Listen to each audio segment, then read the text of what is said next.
Toujours fidèle à ce rendez-vous. Aimables téléspectateurs, et oui, c'est les aléas directs. Bienvenue à ce magazine de sport au cœur du sport. Nous sommes là bien au rendez-vous pour vous tenir compagnie également pour justement revenir sur des questions liées à l'actualité en République démocratique du Congo dans le domaine du sport. Vous le savez, les Léopards sont en stage en Égypte. Ils ont d'ailleurs bouclé ce stage en Égypte. Ils ont pu livrer des rencontres amicales. On va revenir sur l'importance de ce stage pour justement les éliminatoires du mondial que devra disputer les Léopards en mars prochain. Nous allons évidemment parler de la Coupe d'Afrique de Nations Cameroun 2022. Le coup d'envoi, c'est déjà ce dimanche et nous allons revenir justement une Coupe d'Afrique à 24 sans la République démocratique du Congo et on évoquera justement aussi la crise au sein du dernier club Motema Pembe. Eh bien, le conseil s'est exprimé déjà ce week-end. On va revenir sur ce grand dossier aussi pour effleurer également la question du karaté. Vous le savez, aujourd'hui, il y a une crise qui s'est profilée au sein de cette fédération. On évoquera cela sur ce plateau. Déjà, des invités qui sont sur ce plateau. Nous avons René Moukala à qui on dit bonjour et bon anniversaire. Merci beaucoup Madame Arlette. C'est toujours un plaisir d'être sur ce plateau, au cœur du sport. Je pense qu'aujourd'hui, nous serons à la hauteur de cette émission. Je ne suis pas né seul aujourd'hui, c'est avec ma grande sœur aussi, Elsie, qui est née aussi le 8 janvier, mais d'une certaine année, pas même année que moi. Voilà. Bon, nous avons décidé quand même dans cette année 2022 de renforcer encore davantage nos analyses pour essayer un peu de traquer tout cela qui détourne le fond de l'État et le sport n'avance pas. Aujourd'hui, je me suis donné le luxe de comprendre si mes analyses n'arrivent pas à faire changer les gens, que ce soit au niveau du ministère de sport, au niveau du secrétariat général au sport, au niveau de club, je pense que je peux commencer à réaliser même des calicots pour faire de marches pourvu qu'on avance un peu avec le sport en République démocratique du Congo parce qu'on en a assez dans ce pays. Il faut qu'on en parle ouvertement. Nous avons également de l'autre côté Tyson Ndombele. Moi, j'aime bien l'appeler Tison en français. Tyson Ndombele. Bonjour et bienvenue. Bonjour madame et également bonjour et joyeux anniversaire à mon frère. Merci. René Moukalaï, mon compagnon de lutte. Vraiment très heureux de débuter cette année 2022 avec ce premier numéro sur Télé 50. C'est surtout que c'est ce magazine au cœur du sport qui a fait de vous la meilleure présentatrice de l'année 2021. Et c'est également parce que nous arrivons ici pour apporter ce qu'on peut en termes d'analyse et nous le faisons bien et avec toujours l'esprit de voir notre sport aller de l'avant. Et c'est ça les soucis. Voilà même ce qui pousse à mon ami René d'avoir la stratégie de créer même des calicots, toujours dans les soucis de voir notre sport aller de l'avant. Et surtout que nous nous sortions, parce que nous sommes des passionnés des arts martiaux, et nous nous sortions d'une grande activité qui a primé toutes les fédérations qui se sont démarquées positivement en 2021, malgré des difficultés liées à la Covid, et tantôt l'accompagnement timide du Trésor public, mais ils se sont quand même démarqués. Et la Confédération congolaise des sports de combat, sous la conduite de son coordonnateur principal, Maître Rick Kindambu, que je salue, et ils ont été primés, donc beaucoup de dirigeants, et prochainement ce sera le tour, déjà à la fin de ce mois, le tour des athlètes et pourquoi pas des associations qui se sont démarquées en 2021. Donc c'est toujours dans le but de voir le sport aller de l'avant et on va vraiment entrer en profondeur par rapport à l'actualité, surtout ce qui dérange le football congolais parce que c'est un fait de société. Vraiment, encore une fois, merci pour cette invitation et j'espère que nous serons vraiment à la hauteur. Voilà, nous allons Olivier Pengo qui va nous rejoindre dans un instant ici sur ce plateau. Et déjà, nous allons commencer par évoquer la Coupe d'Afrique des Nations. On le dit, la Coupe d'Afrique des Nations qui se déroule au Cameroun. On l'a vu aujourd'hui avec déjà le coronavirus qui continue avec tous les variants.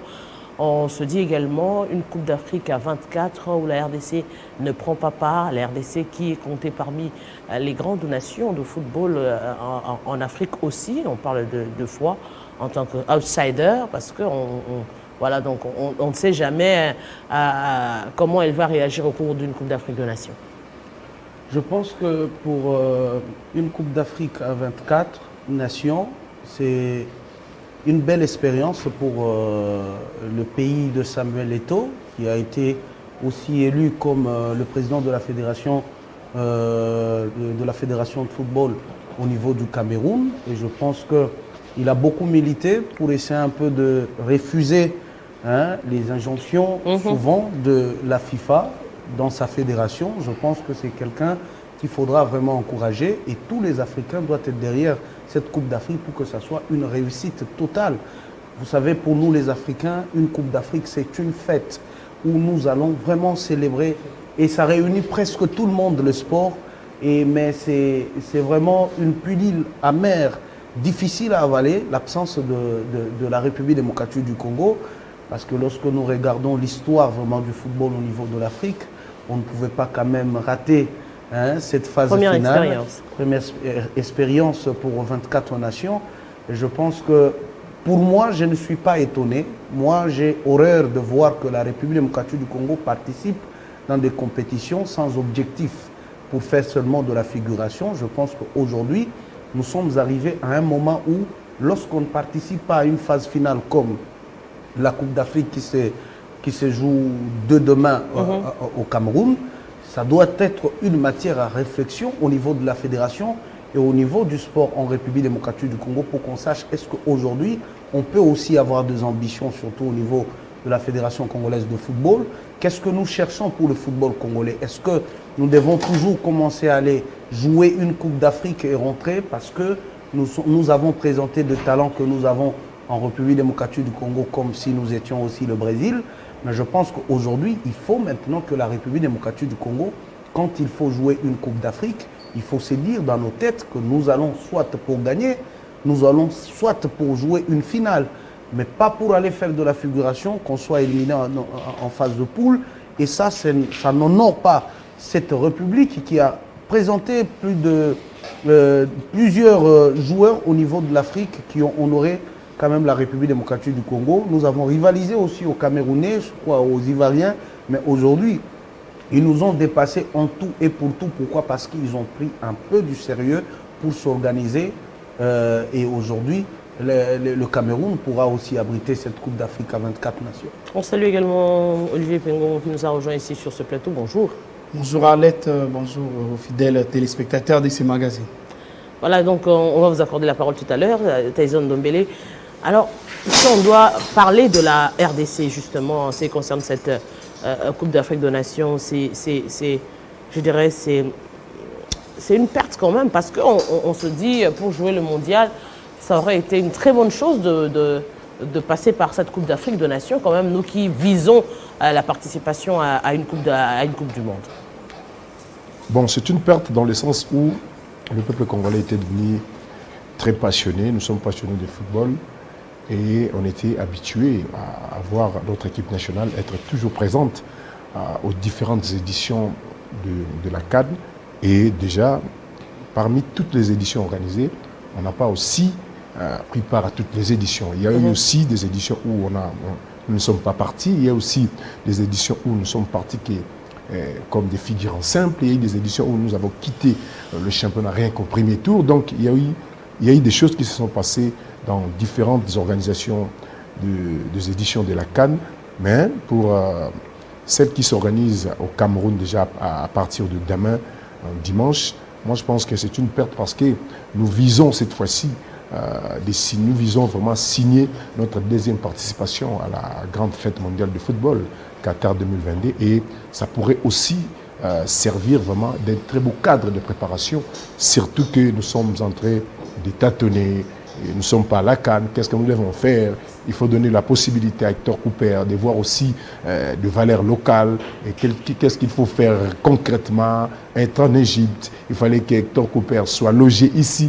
On ne sait pas quoi faire. Et devant cette pression que subissent notre organe technique avec le fouet de la FIFA accompagné avec celui de la CAF. Donc c'est vraiment compliqué. Et je vois déjà cette édition de la CAN au Cameroun, une grande fête qui va manquer vraiment les Congolais. On va suivre parce que nous sommes des passionnés de football, mais ça sera non seulement une grande fête de football parce qu'il y a plusieurs talents africains qui évoluent en Occident, qui seront au rendez-vous malgré cette pression, parce qu'il faut aussi les signaler, madame, dans ce monde, et devant cette avance ou ces respects que les Occidentaux veulent toujours avoir auprès des Africains, ça ne choisit pas des domaines, même dans les domaines sportifs. Voilà pourquoi, lorsque la FIFA réfléchit sur son calendrier, il ne regarde même pas ce qui se passe en Afrique. Il vient toujours avec l'esprit des dictats. Et voilà, donc je salue vraiment Samuel Eto'o, parce qu'il a toujours eu cette attitude et vraiment la bravoure, surtout son esprit de résister devant cette pression. Et finalement, la CAN va avoir lieu avec lui à la tête de la Fédération camerounaise de football. Vraiment, ça sera une grande fête et une première avec lui comme dirigeant du football camerounais. C'est vraiment une très bonne chose qui va manquer à la République. Bon, c'est une réalité, on ne peut pas s'en passer, c'est une réalité. Réfléchissons pour voir comment on peut faire pour affronter honorablement cette étape des barrages dont l'adversaire est encore inconnu. On peut dire que la RDC est passée à côté d'une bonne préparation pour le mondial? Non, pas encore, parce ce n'était pas programmé, ça c'était inventé de toutes pièces par les Congolais, dans la logique de la préparation à la Coupe du Monde. Tous ceux qui savent qu'ils vont affronter les barrages savent que la journée FIFA, c'est au mois de février. En fait, cette invention des... On y reviendra. Je parle par rapport à la Coupe d'Afrique des Nations. Par rapport à la Coupe d'Afrique des Nations, c'est l'occasion manquée. La réalité, elle est simple. Le pays a manqué du sérieux dans l'anticipation.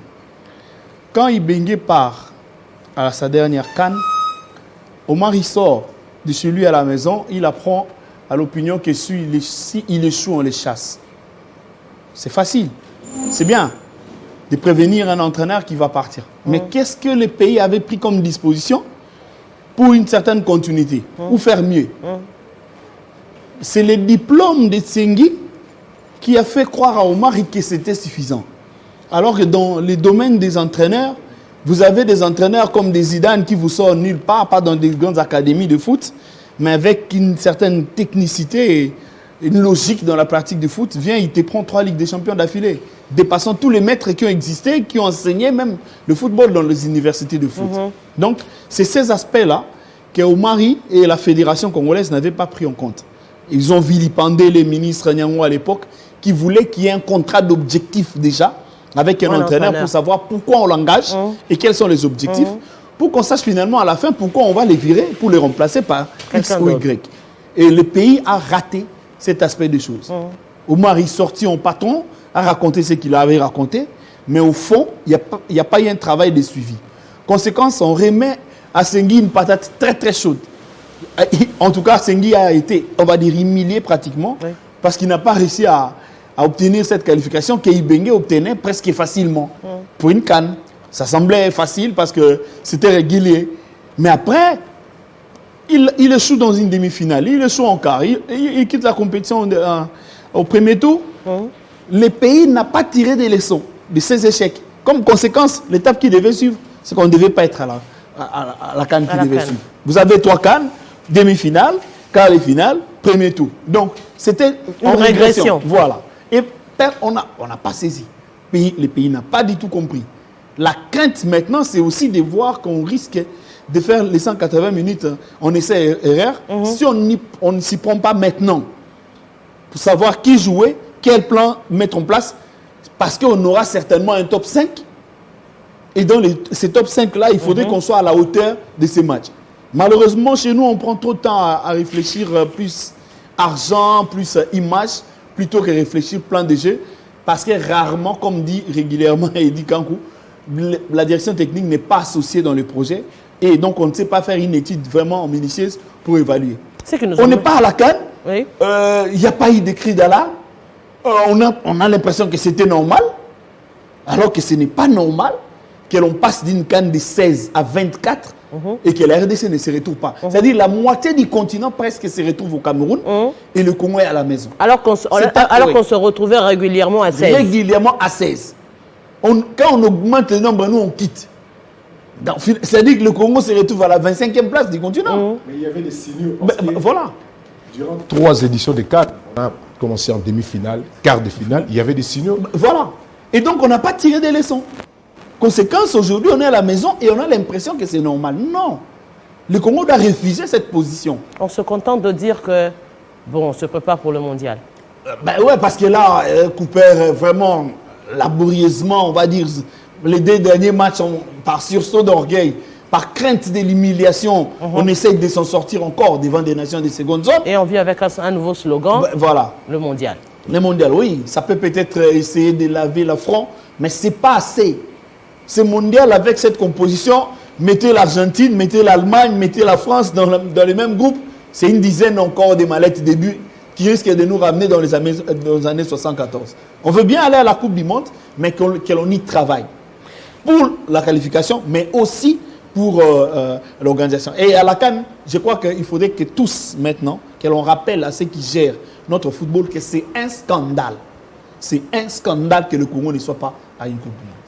À une CAN plutôt. Un scandale. À 24. Oui, vous voulez rajouter quelque chose? Oui, oui. Moi, j'aime beaucoup quand il relève un peu des aspects purement techniques. Mais je pense que aujourd'hui, l'aspect technique compte beaucoup, mais aussi l'aspect organisationnel.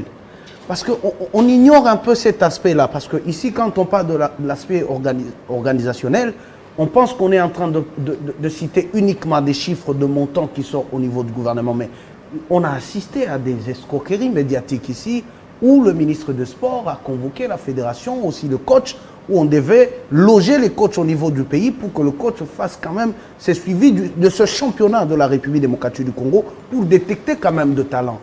Et on va nous organiser une histoire. En même temps, c'est le coach qui est à Kempinski. On connaît les montants d'une chambre au niveau de Kempinski. Quand il te fait 2 semaines ou 3 semaines, et puis on va boutiquer cette histoire de stage. Et on sait les montants qui vont suivre après ce stage ici. Mais tout ça, mais le stage, c'est parce que nous ne voulons pas être sérieux dans ce que nous faisons. Puisqu'on veut parler justement... Tout ce qui nous préoccupe, puisqu'on veut parler de la préparation, il y a ce stage qui a été créé justement pour combler, parce que longtemps vous avez reproché à Cooper de ne pas sélectionner les locaux. Oui. Il a toute une idée sur les professionnels, même si on lui présente les meilleurs locaux du monde. Il a déjà une idée taillée avec ses professionnels.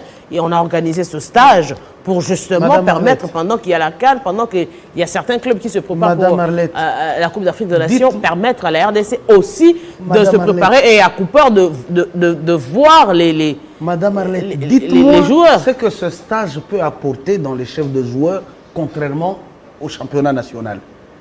Parce que les duels qu'on retrouve dans ces championnats, c'est quand même intéressant. Parce que lorsqu'on trouve un Derinklo Motema Pembe Vita Club, je pense que même dans les chefs de joueurs, c'est un grand match. Contrairement à Makassa qu'on a joué hier. Ce que je vous dis est vrai, parce que même Makassa au niveau de l'Égypte, je ne sais pas comment les retrouver. C'est 6 points en 7 matchs. Hein. Vous comprenez, vous comprenez un peu. Et pourtant, nous étions dans une phase où on devait assister à des grands matchs de ce championnat, où on devait voir Vita Club jouer Lupopo, Vita Club jouer Mazembe, Vita Club jouer Derinklo Motema Pembe. C'était des matchs qui devaient permettre à Cooper de voir les niveaux de chaque joueur. Et j'ai vraiment mal au cœur de voir un Trésor Mputu aller en Égypte pour ce stage au moment où c'est un vieux qui revenait en super forme avec ses championnats. Mais Tizon Dombele, vous êtes très content. Pourquoi j'ai dit ça? Oui, vas-y. À chaque match, quand on a vu le retour de Trésor Mputu dans l'effectif de Mazembe, on voyait un autre Trésor Mputu et une autre image de sa technique. Mais quand vous l'amenez là-bas pour jouer Makassa, je vois que c'est un match sans enjeu. Il n'y a rien du tout. Je pense que même dans le mental de Trésor Mputu, ce n'est pas le Trésor Mputu qu'on a vu quand il montait avec le tout-puissant Mazembe. Et qu'est-ce qui empêchait de pouvoir doter à Cooper les lieux où il pouvait se loger calmement et suivre les championnats? Nous, on préfère de freiner les championnats. Aujourd'hui, les Dering ne jouent pas parce que les Dering a livré 3 joueurs en équipe nationale. Je ne sais pas si c'est 5 joueurs. 5 joueurs en équipe nationale. Vita venait de demander parce que Vita a livré si c'est 3 joueurs en équipe nationale. Et tout ça, on freine ce championnat qui pouvait donner quand même une idée à Hector Cooper. Quels sont les locaux qu'on pouvait récupérer pour ce noyau qu'il a déjà composé avec les binationaux. Et aujourd'hui, c'est encore une difficulté. Et lorsqu'on regarde, lorsqu'on parle de la politique sportive, et on s'est dit que même au niveau du ministère, on ne sait pas comprendre si on peut avoir un contrat d'objectif avec la fédération ou si on peut se contenter seulement avec le montant qui sort pour les stages, le montant qui sort pour les entraîneurs, et puis on va détourner un montant de 124 000 $ pour la prime des entraîneurs pour le match de la Guinée, et il faut aller dans ces stages pour demander aux entraîneurs que non, le montant n'était pas sorti, attendez, mais au moment où il y a le montant du stage qui sort, mais le montant de la prime des entraîneurs n'est pas sorti. Et tout ça, c'est tout autour de l'argent que nos dirigeants se confient, et au lieu de réfléchir sur l'avancement du football congolais. Je me suis posé une question, je me suis dit, est-ce que la RDC ne pouvait peut-être pas emmener ces jeunes à la Coupe d'Afrique des Nations, leur permettre par exemple de suivre les différentes rencontres avec le montant de ce stage-là, si déjà ils avaient joué leur match au niveau du championnat, et prendre peut-être 1 ou 2 semaines pour suivre, par exemple, à partir des quarts de finale, aller suivre les matchs en live. Ils peuvent le suivre à partir ou encore faire des visioconférences, faire comment dire, des rassemblages où ils suivent ensemble les différentes rencontres. Ils essaient d'analyser. Ça aurait été aussi bénéfique. Bon, ça pouvait aussi apporter quelque chose, mais les amener là-bas au Cameroun pour suivre la CAN, dans le but de les pousser à palper ou à vivre cette ambiance de très près. Moi, je ne trouve pas ça intéressant, et ils peuvent toujours suivre cette compétition à partir d'ici. Le stage, ce stage d'Égypte, on n'a pas senti l'organisation. C'est-à-dire, il y a eu du bricolage. C'est parti de Dubaï, annulé. On a senti la désorganisation dès le départ. Avec l'annonce de Dubaï, on annule le Dubaï. Toujours ces conflits entre l'organe technique et le patron du sport, que l'État, vraiment, on a commencé avec ces histoires en 2021 et on commence l'année 2022 avec la même polémique. C'est pas normal, parce qu'on a senti vraiment la désorganisation totale, l'impréparation. Ces stages n'étaient pas préparés. Lorsque un stage est confirmé en avance, même des équipes à affronter sont aussi connues bien avant. Mais comment on peut annoncer? On a passé toute une nuit dans ces forums des grandes gueules pour chercher à savoir, on va affronter qui? On va affronter l'Égypte, le pharaon. Oh non, l'entraîneur portugais, le pharaon a refusé. On ne savait pas en jouer qui. Il y a même des messages qui sont apparus qu'il y avait des joueurs sur place en Égypte qui confirmaient qu'on joue le pharaon. Jusqu'au grand soir, les joueurs confirmaient qu'on joue le pharaon le matin. C'est-à-dire à quelques heures. À quelques heures du match, on ne sait pas, on va affronter. Donc, c'est du désordre total. On ne peut pas fonctionner comme ça. Et le matin, pour couvrir, parce qu'on avait l'idée de faire 2 matchs pour justifier ce qui était sorti, et il fallait à tout prix chercher même cette équipe-là de Makassa, je ne sais pas si c'est... Même le nom, prouve à suffisant que l'équipe n'était pas sérieuse. Et sur le terrain, il fallait à tout prix, comme on a perdu face aux Pyramides, il fallait à tout prix chercher un club où on pouvait rentrer au pays avec une victoire. Et on a trouvé Makassa, la plus petite des équipes, pour essayer quand même de gagner. Oui, mais par rapport à ce que mon ami a dit concernant Trésor, oui, Porto Trésor avait présenté déjà un visage positif lors de sa première sortie, à la 10e journée, parce que ça faisait 9 journées qu'il n'était pas sur terrain. Et pour tout trésor, c'est un mystère. C'est un mystère, vu le poids de l'âge. Rester non seulement sur le banc de touche, mais rester à la maison pendant 9 journées. Et à la 10e journée, face à qui? Face à Lupopo, redynamisé par le gouverneur. Donc, il a quand même fait quelque chose. Et sur place, lui-même, je parlais avec lui, il m'a dit, lui, son problème n'est pas être toujours sur le terrain, parce qu'il peut toujours faire quelque chose. Mais le fait de le mettre loin de sa famille, loin de ses amis, pendant même quelques semaines, il peut toujours vous présenter la qualité des jeux que vous l'avez reconnu même en 2010 ou 2012, parce que c'est un mystère. On le voit aujourd'hui avec Cristiano Ronaldo. Ça faisait 12 ans que Cristiano a remporté son premier ballon d'or avec le Manchester. Mais il revient avec la même force, avec de mêmes capacités. Donc ce sont des mystères à respecter. Et je le vois apporter quelque chose dans ces barrages. Donc, on attendra la liste. On attendra la liste de Cooper. On attend la liste. Pengongo, on revient encore sur cette question qui a divisé, en tout cas, je dirais, les analystes sportifs, la question de ce stage au niveau de l'Égypte, certains estiment que c'est de l'argent jeté par les fenêtres, ce n'était pas important. D'autres encore estiment que bon, c'est quand même mieux de réunir parce qu'on a besoin justement de tirer quelques locaux. Le pays a très très mal apprécié la présence de Cooper ici. Je crois que lui, il arrive en entraîneur Android avec une banque de données de près de 200 joueurs. Il a une idée très négative de ce qu'on a au niveau local, un peu comme Claude Leroy en 2006. Quand il arrive, Santos Moutoubile lui présente Roum Mbala. Il dit on me présente des tout nés jeunes joueurs, des chétifs que je ne vois pas utiliser. Donc je vais me concentrer à Charletti, je vais créer mon quartier là-bas pour détecter tout ce que le Congo a de l'étranger. Mais quand il essaye son histoire là-bas et qu'il voit que ça ne tourne pas, il s'est dit, bon, essayons quand même de voir ce que me présentait Santos Moutoubile. Et c'est là qu'il s'est rendu compte qu'il s'était trompé. Il avait changé son discours en disant maintenant dans son vestiaire, il n'y a pas de professionnels. Vous êtes tous des joueurs de foot, vous évoluez seulement à l'étranger. Mais il y en a au Congo des talents qui dépassent les talents que j'ai vus à l'étranger. Et il avait changé son discours. Cooper revient pratiquement avec une même logique. Il est trop blanc, il est Android, il a une idée des joueurs qu'il veut utiliser parce qu'il les a vus dans les vidéos. Alors il a son homme de main qui fait tout le travail. Et puis Faez, l'Égyptien, je crois qu'ils ne lui rendent pas un bon service parce que je crois que la cacophonie qu'on a sur cette histoire d'Abu Dhabi ou encore du Caire, Faez et l'autre Kamel doivent être en tout cas dans la marmite parce qu'on ne peut pas comprendre que l'organe technique qui est la FECOFA fasse une proposition pour jouer la Mauritanie et le Burkina Faso à Abu Dhabi parce que la FECOFA détient une banque de données lui permettant d'accéder en correspondance avec les autres fédérations et demander des matchs amicaux. C'est comme ça que ça devait se passer déjà 15 ou 20 jours avant que l'équipe ne quitte. Confirmer les dates et l'heure, informer la FIFA et la CAF, parce que vous ne pouvez pas organiser un match international, surtout à caractère nation comme ça, sans impliquer la CAF ou encore la FIFA. Ce travail-là, ce qui était fait en amont pour Abu Dhabi par la FECOFA, n'est pas pris en compte au niveau du ministère. Là-bas, ça brandit plutôt un autre projet prétextant que c'est l'entraîneur qui avait amené.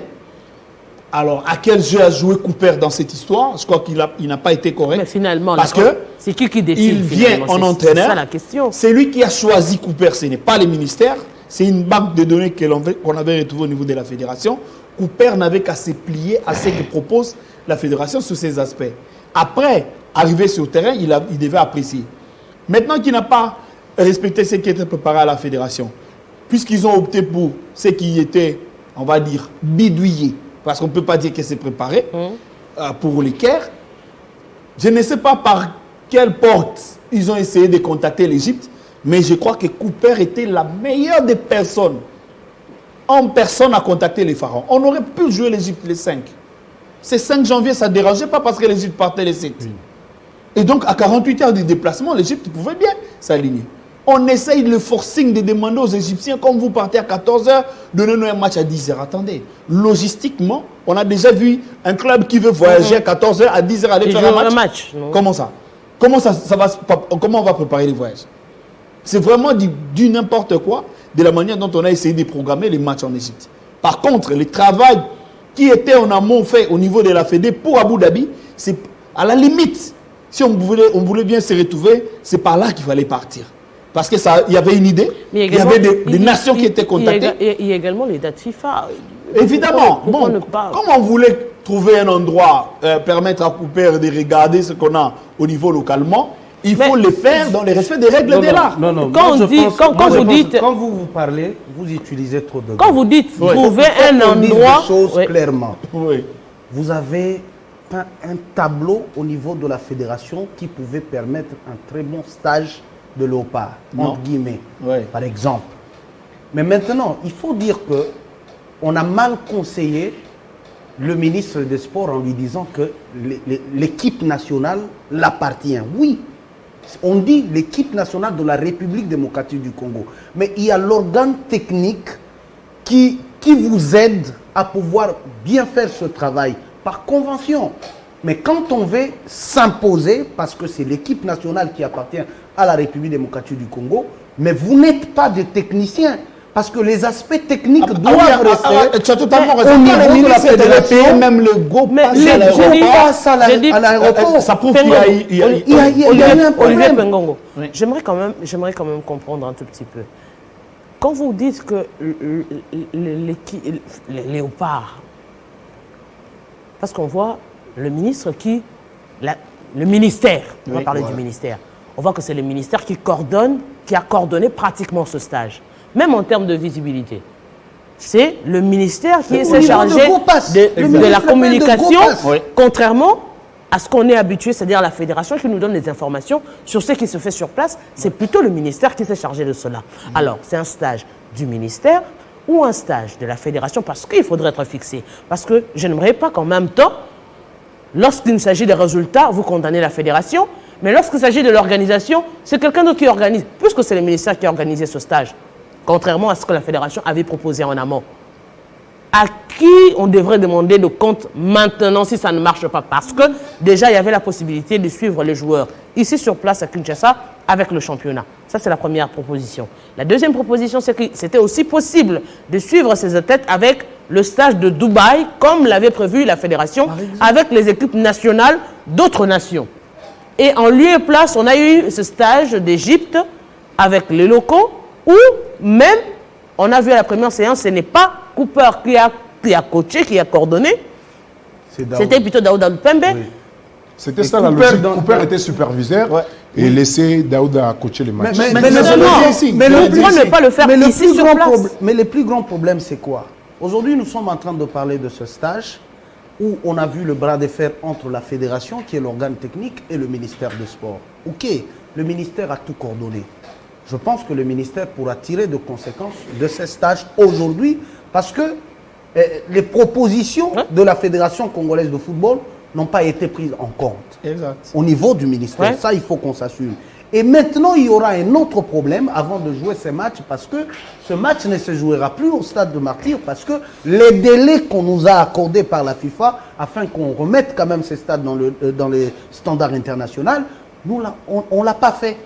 Parce que si on évoque c'est ces encore montants, possible, en si- 2 mois, je dis de corriger, ceci. oui. Moi, je suis passé là au stade. Je passe chaque jour, je prends des photos là-bas pour démontrer que depuis que j'étais en train de crier sur les avancements de ce travaux, je pense qu'au ministère, c'est normal. Qu'est-ce que je suis en train de remarquer aujourd'hui? Même si on pouvait refuser le stage proposé par la Fédération congolaise de football, avec des raisons qui tiennent debout, parce qu'on peut se dire qu'il y a un championnat qui s'est joué. Je pense que si Non au seulement niveau avec- du René, ministère, non seulement avec des on raisons, avait la mais il fallait capacité toujours d'avoir le revenir à moyen. cet organe technique C'est ce que je dis. de trouver d'autres Non, propositions. je dis, Exact. si au Le niveau ministère du ne pouvait ministère, pas proposer on et avait la coordonner un capacité, stage de je dis, léopard. si on avait la C'est capacité d'avoir contradictoire. le moyen de C'était ce logique, stage, ça. je pense que Cooper pouvait sillonner toute la République et suivre le match. Si vraiment on avait la capacité, on savait déjà qu'on peut avoir ce montant pour ce stage, je pense que Cooper pouvait avoir une maison à Gombe. Pour suivre tous ces Cooper statuts, pouvait toutes les commencer à rencontres. payer. Le stage a pris fin, madame. 195 Le stage a déjà pris fin. pour Il aller. fait toujours venir ici. à Le non, championnat continue. Le championnat continue, mais c'est des d'autres moyens encore à qu'on doit mettre à la soutirer à disposition. l'État. C'est des La moyens grande qu'on doit question, À qui la c'est faute? soutirer ça. à Parce que l'État. moi, j'ai toujours dit, lorsque Comment on l'État... justifie ça? J'ai toujours dit, lorsque l'État dispose des moyens, lorsque l'État finance ses équipes nationales parce que ça lui appartient, lorsqu'il finance sans pour autant évaluer ce qu'il avait donné, en d'autres termes, l'État lui-même est complice lorsqu'il y a des divagations de fonds donnés. Mais aujourd'hui, lui-même l'État, prend le courage abusivement de coordonner, de proposer Un stage de léopard football. où on sent l'odeur du désordre total. On ne savait pas on va jouer avec qui, avec quelle équipe. On arrive sur place, Mais on supplie pourquoi au c'est- coach portugais de Pharaon pour Pengongo. jouer ce match. C'est du désordre total. Pourquoi cet amour effréné avec le football? Il n'y a pas que les léopards football. Il y a aussi les léopards basketball. Il y a également les léopards volleyball. Il y a aussi les léopards handball. Pourquoi cet engagement chéri, hein? Pourquoi cet engagement de la effréné? République, On ça, se dit faut pas aujourd'hui où citer, on là. sent, je l'ai dit tantôt, on sent le ministère qui est impliqué de fond en comble dans la préparation des Ça rate léopards. pas. En fait, il y a, c'est ce qui, comme disait Charles Massoudi, Il se fait rattraper par, les ministres de football. Et ça, c'est vrai qu'il y a une faiblesse dans la manière d'appréciation des compétitions et des urgences. C'est vrai qu'il n'y avait pas d'urgence. Hein. Les ministres n'étaient pas obligés d'aller En Égypte? En Égypte, parce qu'il n'y avait pas grand-chose déjà. Pour un stage. C'est lui qui donne des primes, c'est lui qui paye des GoPass. C'est lui qui, en fait, qui gère tout maintenant. Ça, c'est un problème. Comment il va rater? Ça, c'est un problème d'organisation. Ouais. Je crois qu'au niveau du ministère, on a trop chargé les ministres sur le foot. Il s'est fait trop charger lui-même ou on l'a chargé? Qui va le charger? Lui, c'est le patron du sport. Qui va le charger? Il y a ce qu'on appelle les conseils. Vous avez sauf s'ils n'écoutent pas. Ça, c'est encore possible. Si les ministres, en tout cas, il a un cabinet de gens qui s'y connaissent en matière de foot, qui sont de sport plutôt, qui sont capables de lui dire que ça, c'est pas important. Ça, tu peux y aller, ça, tu peux faire, ça, tu ne peux pas faire. Comme payer le GoPass ou aller dans ces stages, je crois que c'était pas important parce qu'il y a beaucoup de choses à faire. Les grands problèmes partent quand on a fini la première phase de ces qualifications, il n'y a pas eu une réunion d'évaluation qui devait pondre un programme. Et sur base de ces programmes, rester dans ces canevas jusqu'au CD match. Focus vers la Coupe du Monde devait réunir un grand nombre de la population, des expertises sur cette matière. On parlait d'une c'est-à-dire des journalistes, le mondial, des techniciens, la direction technique nationale et tous ceux qui peuvent apporter quelque chose. Nous sommes à 180 minutes d'une Coupe du Monde. Oui. Qu'est-ce qui n'a pas été fait pendant qu'on était dans la phase de coupe? Cette étude-là n'est pas faite. On n'a pas évalué. Et c'est ce qui explique qu'au ministère on fait, à la FECOFA on fait. Mais alors que si ce travail a été fait, tout le monde allait savoir que pour tel aspect, c'est à la FECOFA. Pour tel aspect, c'est les ministères. La grande question, Pengongo, les propositions doivent partir de l'organe technique. C'est connu. Voilà. Maintenant, on change. Maintenant, on n'associe pas. On ne s'associe pas. Chacun travaille de son côté. Et à quelques minutes près de l'action, on se retrouve sous la table et on décide de partir. Est-ce que vous n'avez pas l'impression qu'aujourd'hui, qu'il y a le ministère qui s'est substitué en FECOFA? Aujourd'hui, ce n'est pas l'impression que ça donne réellement. C'est une impression. Apparemment, il y a maintenant une fédération congolaise parallèle à la vraie fédération. Madame Arlette, le mot qu'il faut. Madame Arlette, aujourd'hui, est-ce que le travail de réhabilitation du stade de Martyrs appartient au ministre? Je ne pense pas. Ce n'est pas son boulot.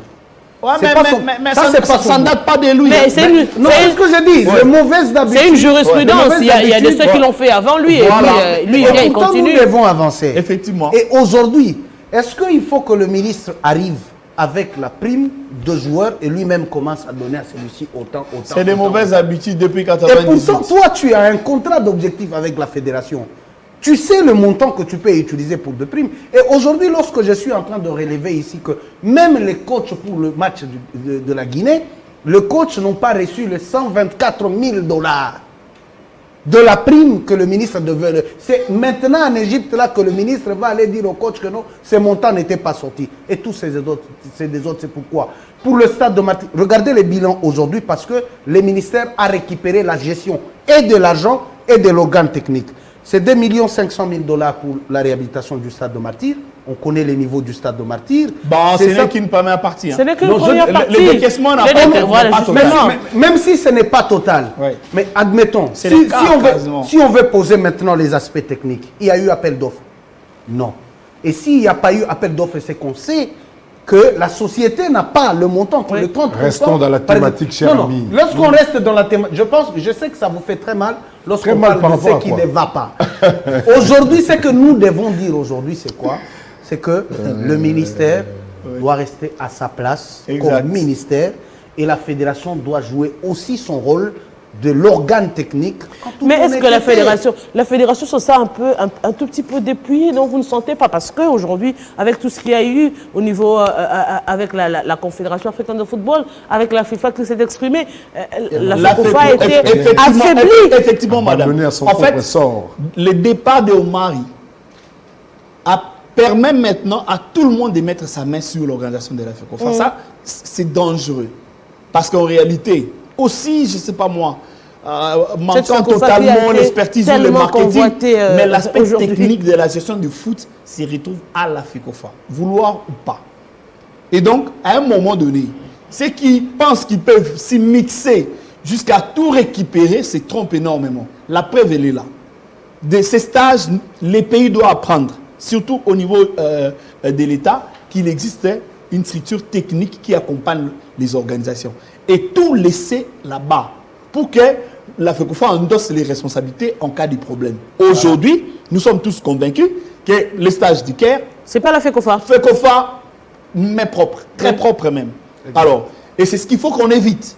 Parce que nous partons maintenant, après ici, il nous faut trouver un autre sparring partenaire pour le calendrier FIFA au mois de février. Laissez à la FECOFA faire le travail, faire des propositions. Parce que la FECOFA ne va pas imposer, parce que nous ne détenons pas l'argent pour financer les stages. Mais le ministère peut demander à la FECOFA de lui faire 3 tableaux, par exemple. Oui. Choisissez. Et le ministère va choisir le tableau celui qui va convenir aux besoins, aux moyens que la République va disposer. Oui. Mais faire ce travail à la place de la FECOFA, c'est biaisé parce que le ministère n'a pas la banque des données des fédérations internationales, des fédérations des autres pays. Même si en avoir, mais la logique ne dit pas que lorsque l'organe technique propose, vous n'êtes pas d'accord avec cette proposition et vous proposez vous-même. Non, il faut revenir toujours à cette organe de faire rentrer à la FECOFA, revoyer ensemble avec la FECOFA et trouver les matchs. Tout ça, c'est aussi parce qu'un certain Théobald Binamungu, qui était coordonnateur des équipes nationales, a lâché prise après le départ de Constant Omar. Mais non, il n'est plus là, il vient plus. Il a d'autres fonctions, il est directeur de cabinet au ministère de Transport. Ça n'enlève en rien, ça ne lui empêche pas. Ça lui empêche évidemment de pouvoir combiner les deux. Il y a l'honorable Massamba qui est tout le temps en train de rédiger l'histoire à la Constitution, mais il a été invité au ministère pour évaluer ensemble ce qui devait se faire. Donc ça... Il peut venir comme consultant, mais plus comme...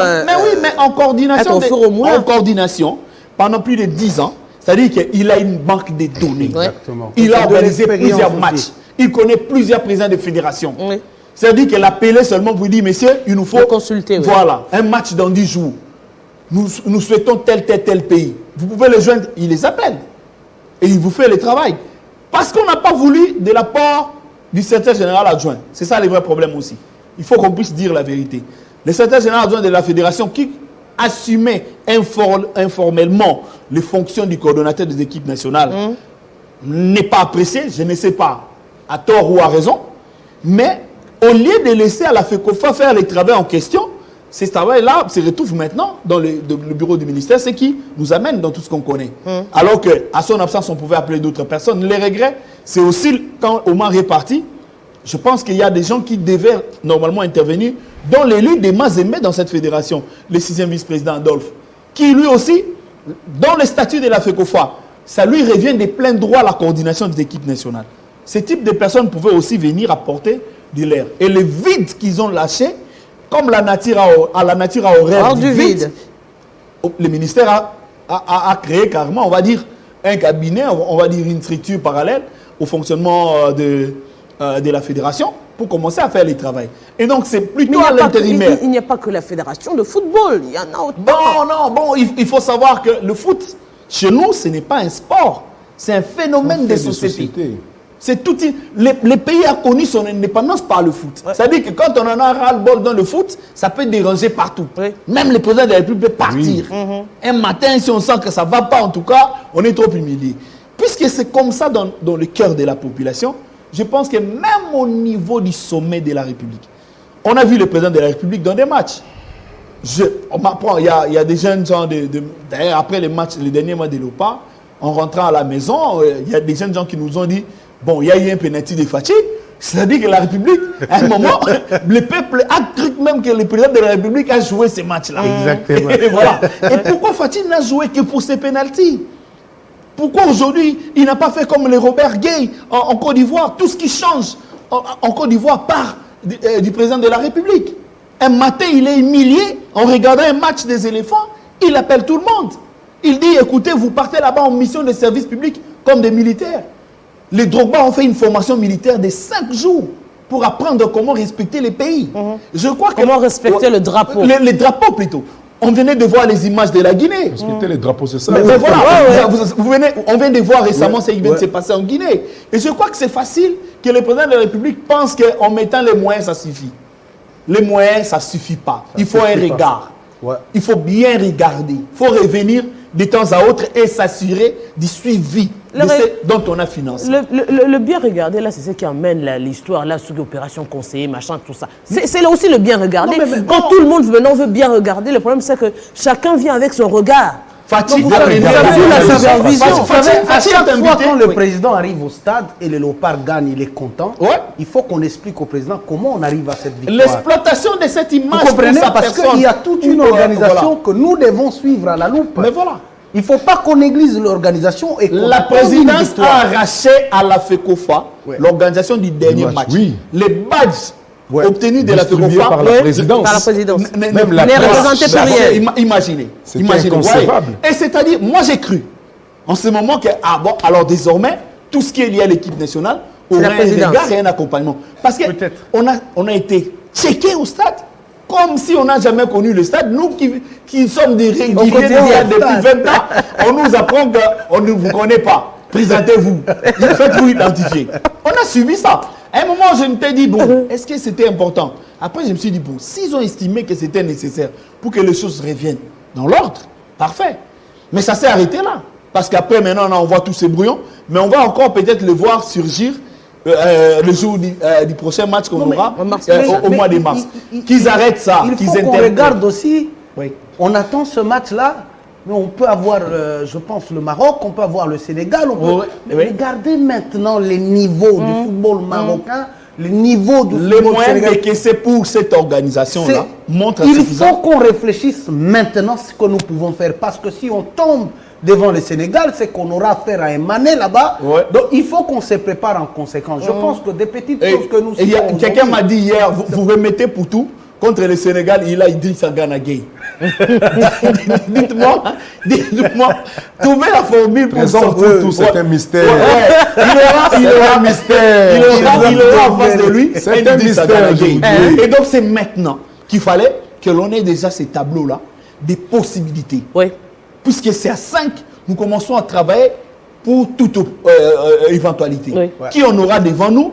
C'est lui qui vient, comment le prendre. Et c'est en fonction de cela qu'on va justement atteindre la liste de Cooper aujourd'hui. En route, évidemment, forcément, aujourd'hui, avec toutes les critiques qu'il y a eu au cours de ce stage, on aura quelques locaux qui sortiront de ce stage, qui seront retenus par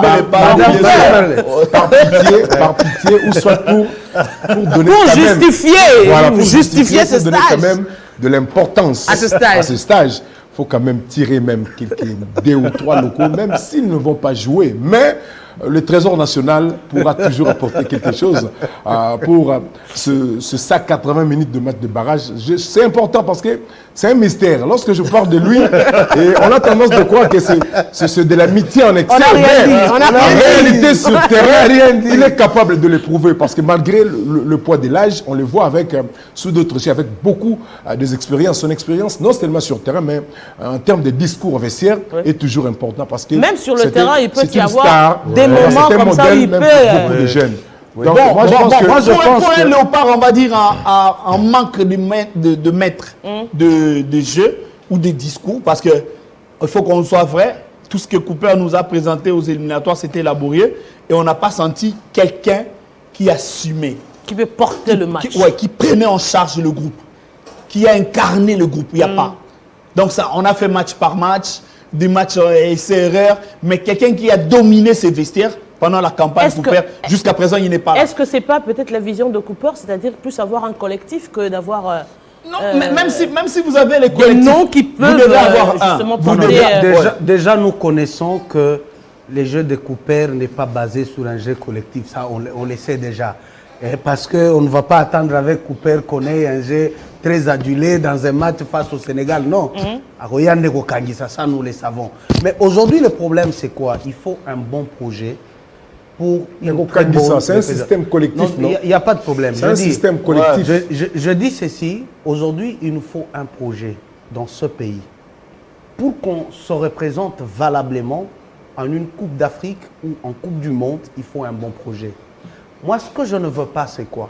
Je suis patriote, je veux une qualification.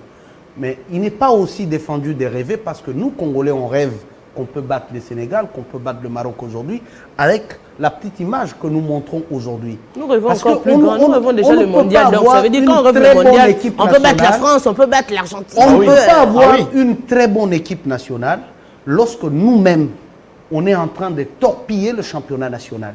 Nous-mêmes. Et aujourd'hui, on ne voit plus Mazembe à haut niveau aujourd'hui. Même sur l'échiquier continental, il n'a pas ce niveau-là. Le Daring Club Motema-Pem Memement, l'AS Vita Club Memement, ça signifie quoi? Le football ne monte plus en République démocratique du Congo, on est en train de descendre. Sérieusement.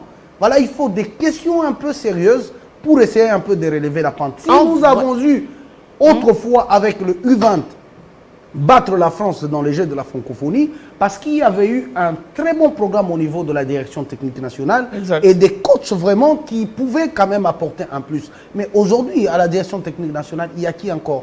Bon, Dinzé est en train d'essayer un travail avec le U17 en Europe. Mais malheureusement, il n'y a pas assez d'accompagnement. La faiblesse du pays, ça part de là. Ouais. On a abandonné la jeunesse. Les poutous dont on parle, c'était des U20.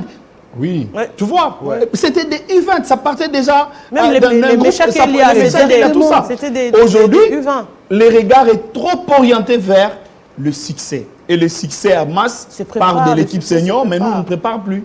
On est en train de pleurer aujourd'hui que Méchac nous revienne, mais alors qu'il y en a encore des centaines dans les rues. Ici. Voilà. Et pourquoi on ne peut pas bénéficier de cette expertise de Jean-Florent Ibengue? Ibengue dans des difficultés. Non, il entraîne, je dis, comme un consultant. Il faisait comment pour nous sortir de Méchac au moment où Méchac, on le voyait dans Don Bosco, on le voyait jouer comme un joueur normal. C'est une logique du pays, c'était pas par rapport à Ibengue. C'est une logique. Il y a des Glody Lillet aujourd'hui qui montent en puissance. Il y a une logique. Il y a des Karim qui vous disent. Il y a une logique. Non, je dis, nous sommes une nation de football. Il y a le Karim qui vous dit qui te joue. C'est de la manière où nous avons connu de Mbalambuta de Matoumo Nazola. Ibengue n'était pas là. Il y a Karim qui vous dit qui te joue, mais il faut quelqu'un pour lui donner confiance. Parce que quand on met Moutoussami, on met Karim Kimvidi dehors, tout ce qu'on regarde, on sait la qualité qu'a Karim Kimvidi. À un moment, il faut qu'on reconnaisse aussi la petite touche aussi des gens. Ça dépend de la vision du patron du staff technique. Hector Cooper est trop blanc. Il n'a pas confiance aux joueurs locaux. On lui a même imposé ce stage, lui, par élégance, il est arrivé, il a fait le travail. Il a refusé. Mais je ne le vois pas. Non, il faut qu'on comprenne. Il arrive en superviseur. Il faut qu'on comprenne. Il faut retenir que Cooper a refusé carrément de coacher le locaux quand il s'est présent en superviseur. Il ne peut pas faire ça. Les sélectionneurs doivent trouver un projet. Un projet de la direction technique nationale. Et quand il trouve ces projets de la direction technique nationale, il peut aussi apporter son expertise ensemble avec la direction technique nationale. Mais si on veut dire que quand Cooper arrive, il refuse tout de la direction technique. Le problème, c'est que nous n'avons pas confiance à la direction technique nationale. Est-ce que ça existe d'abord? Ça existe bien sûr maintenant que c'est Loussadi. Ça existe de non, il n'y a pas un travail qui sort de là pour aider le football congolais à aller de l'avant. Même s'il arrive à nous présenter un travail, mais il n'y aura pas accompagnement. Il est trop focalisé dans la formation. Ça forme des entraîneurs. Régulièrement, chaque année, des diplômés, ça sort là-bas. Mais le problème, l'angle terrain n'est pas assez exploité. Parce que pour moi, la direction technique nationale n'a pas sa place en ville. Ça devait aller rester là-bas à Kourara. Et aménager Kourara au point que ça soit d'un apport intéressant pour la République. C'est-à-dire la direction technique nationale partant de là avec une base de données de ce qu'on a, oriente les équipes d'âge et de ces équipes d'âge propose une identité du football national. Le Congo a perdu une identité. L'identité qu'on a eue ces derniers temps avec 2 milieux défensifs, c'est de choix propre à Ibengue. Seul a pris cette option par méfiance, mais les péchés de ces schémas, comme le disait Maloul, l'entraîneur de l'équipe tunisienne, quand il nous a éliminés, il dit le plan de jeu proposé par Jean-Florent Ibengue est extraordinaire quand ça part en attaque. Mais sa plus grosse faiblesse, c'est que c'est très lent en couverture ou en repli défensif. Et c'est là qu'il faut avoir la RDC. C'est-à-dire que la Tunisie, pour nous éliminer ici, a fait la lecture de plan de jeu de Florent Ibengue, mais malheureusement, Ibengue seul, face à toute une direction technique et un entraîneur qui ont réfléchi pour nous, contre nous. Quand on a quitté la Tunisie, le temps que nous on arrive ici, le coach de l'équipe nationale tunisienne, Maloul, a été appelé par sa fédération pour travailler avec la direction technique nationale sur les faiblesses des léopards. Est-ce que le Congo d'aujourd'hui, Cooper part dans un match, il rate son match à Lubumbashi, Qui l'a interpellé? Qui a demandé à Cooper de revoir ou de révisionner les matchs avec lui? Seul, dans son coin, il a pensé de ce qu'il pouvait penser, avec des limites, bien sûr. Ou encore la proposition que je disais tantôt, oui. si c'est possible, avec les probables adversaires pour mars prochain. Le travail qui devait se faire, c'est en principe. Il a les images dans son équipe, de ses probables adversaires et tailler son équipe en fonction de ces joueurs, de ces équipes-là, surtout que nous sommes pour avoir le présélectionné qui n'est pas à la CAN. Toutes les autres 9 voilà, ça permettrait aux joueurs de suivre à la ces hauteur équipes de ces et matchs, avoir déjà une idée des des problèmes des adversaires. On va terminer rapidement avec la question du Derrick Motema. Mais finalement, qu'est-ce qui se passe? La crise ne fait que s'agrandir au sein du Derrick Motema. Si ce n'est pas le président Vidier lui-même qui se met en scène, c'est soit les supporters qui réagissent mal, c'est soit le conseil qui s'exprime. Finalement, qu'est-ce qui se passe avec le Derrick Motema? Il se passe ce qui se passe dans tout grand club en cas on va dire, d'absence de résultats. Mazembe a connu ça pendant 30 ans avant l'arrivée de Moïse. Vecleb a connu ça 40 ans, on va dire, avant l'arrivée d'Amissi. Et aujourd'hui, après une dizaine d'années, sans être en phase de groupe, Leadering surnommé 16e, a fait rêver quand ça passe la phase de groupe. Ça secouait de partout. Tout le monde avait envie d'apporter du sien. Tout le monde voulait maintenant que ça aille le plus loin possible. Mais c'est freiné par ce manque d'accompagnement. C'est un club qu'on a abandonné à un individu, alors que pendant 10 ans, il y avait un collège, un groupe de gens. Qu'on a abandonné à un individu ou c'est l'individu qui a voulu se l'accaparer et finalement on lui a laissé. Malheureusement, avec preuve à l'appui. C'est-à-dire, comme on dit, qui n'est lié à un non, le problème ne c'est pas là. J'insiste bien qu'on a abandonné un individu. Pourquoi? Parce que quand Chimanga prend l'équipe, il promet d'aller très très loin en compétition interclub et de gagner le championnat. Quand il lui réussit la première saison, on a l'impression que c'est son travail à lui seul. Le Dering n'appartient pas à un individu. Il fallait tous revenir sur une table à chaque fois qu'il y avait nécessité. Mais malheureusement, ceux qui ont travaillé avant ne répondaient que par des absences. Les invitations partaient, on insistait qu'on devait avoir tous ces mondes, ils ne sont jamais venus. Et c'est pendant la gestion que vous avez le poids de Derrick Motema Pembe. Ça ne peut pas être géré ou encore par les moyens d'un individu. Imaginez que pour que Katumbi crée le stade Mazembe, il n'a investi que 13%. 87% des moyens sont venus des partenaires. Et donc vous voyez la personne de Katumbi, mais le concept a ratissé large. Et malheureusement, au sein de Daring, les gens cherchent plutôt à dire que c'est moi, au lieu de dire que nous. Et dans une équipe, quand vous dites que c'est moi, ça vous crée ce type d'animosité. Aujourd'hui, elle va dire que non, bon, si moi j'étais là, ça devait faire plus. Si moi j'étais là, ça devait faire plus. Bref, personnellement, dans une analyse froide, en regardant à distance comment ces clubs s'organisent, vous vous rendez rapidement compte que, en tout cas, c'est une faiblesse des égos. Seulement, tout simplement, il suffit qu'un matin, tous se retrouvent autour d'une table, comme le slogan de Dering exige. À la seconde, on peut retrouver rapidement un noyau ou un groupe capable d'aller plus loin. Parce qu'en regardant les potentiels humains sur terrain des Dering, vous sentez que cette équipe est capable de mettre à mal tout ce qu'on a au niveau national. Mais pourquoi ça ne met pas à mal? Parce que ça manque cette unité. Je pense qu'aujourd'hui, ce qui arrive au président Vidier Chimanga, il doit assumer.